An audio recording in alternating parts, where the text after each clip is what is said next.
So you've come to see the world's smallest game, have you? Well, the joke's on you.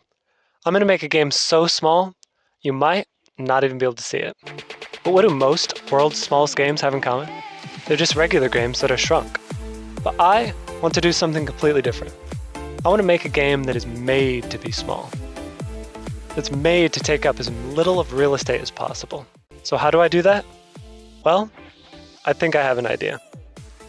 You see that dot there? Yeah, the one in the middle? Let's take a closer look. This is a pixel. And that pixel is going to make up the entire gameplay. And to make this challenge even more difficult, I will be turning off dark mode. No, nobody would be able to do that. So we'll just plop that pixel into Unity and game complete. You know, except for the game part. But at least we could see the pixel. Although I've noticed when I launch it into full screen, you can't. But hopefully that won't be too much of a problem. But don't worry, so you guys can see it better, I'll make it a little bit bigger during the development process.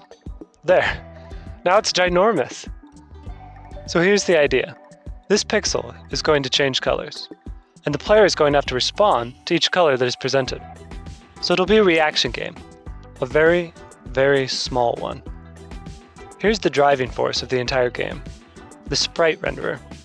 Specifically, the color of the sprite renderer. So to begin with, let's just have it change colors, like to blue. Can you still see it? Well, rest assured that it is more visible in the game than actually in the recording. So I implemented green and red as well. Both definitely more visible than blue. And this is what it would look like if you had the vision of an eagle. You, eagle. You, eagle. Okay, you get the picture. It's tiny. So I've implemented some more mechanics, actually making it a game rather than just a pixel changing colors. If you press the wrong color, it's game over.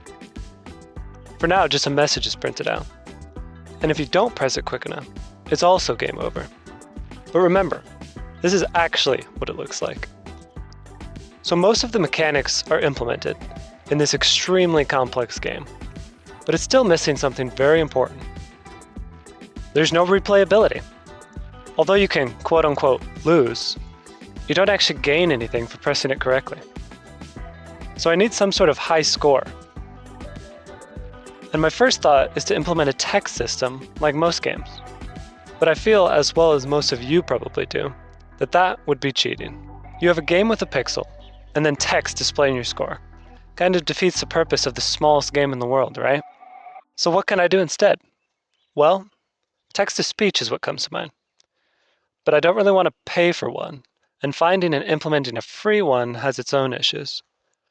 But why not just do one myself? After thinking about it, the only actual text-to-speech I need is the numbers for your score. Everything else is just voice lines. And since numbers follow a very specific pattern, it shouldn't be that bad. I can just record myself saying the basic numbers and string them together for bigger ones. So this is what I came up with. 1, 2, 3, 4, 5, 6, 7, 8, 9, 10, 11, 12, 13, 14, 15, 16, 17, 18, 19, 20. And you might think, your voice sounds really weird. Well, since it's the world's smallest game, I thought, why not speed up the voice to sound like a squirrel or something? Ridiculous, I know, but I think it fits. Now, I just need to create a clip for each one of these voice lines. So after making those, this is what I ended up with. Congratulations, your new high score is 1. Congratulations, your new high score is 2. And if you think the numbers are a little fast, so did I. So I re-recorded them all. And after that, this is some demonstrations of bigger numbers strung together. Your score is 140. Your score is 230. Congratulations, your new high score is 345. Congratulations, your new high score is 1, 2, 3, 4, 5, 6, 7, 8, 9. And yeah, that's not supposed to happen. It would take quite a while for him to get to 460 like that. Your score is 460. Much better. And just in case you forgot, this is what it actually looks like. Very small. I also implemented it so that when you press the up arrow key, it tells you your high score, so you can always know.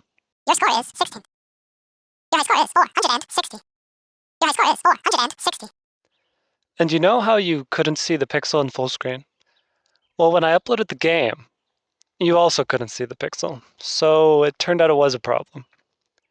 So after messing around with it for a little bit, you could see it again, so that's good. But I'm going to have to shrink the dimensions of the background.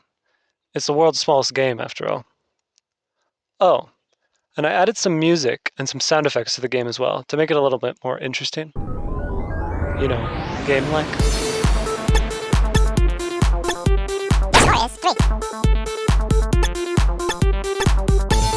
Your score is 5. Your score is 7.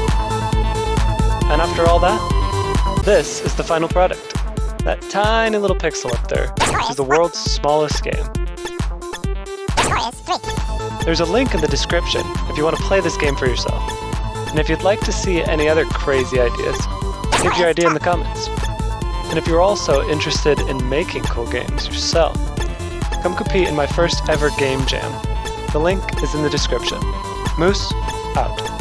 Your score is 17.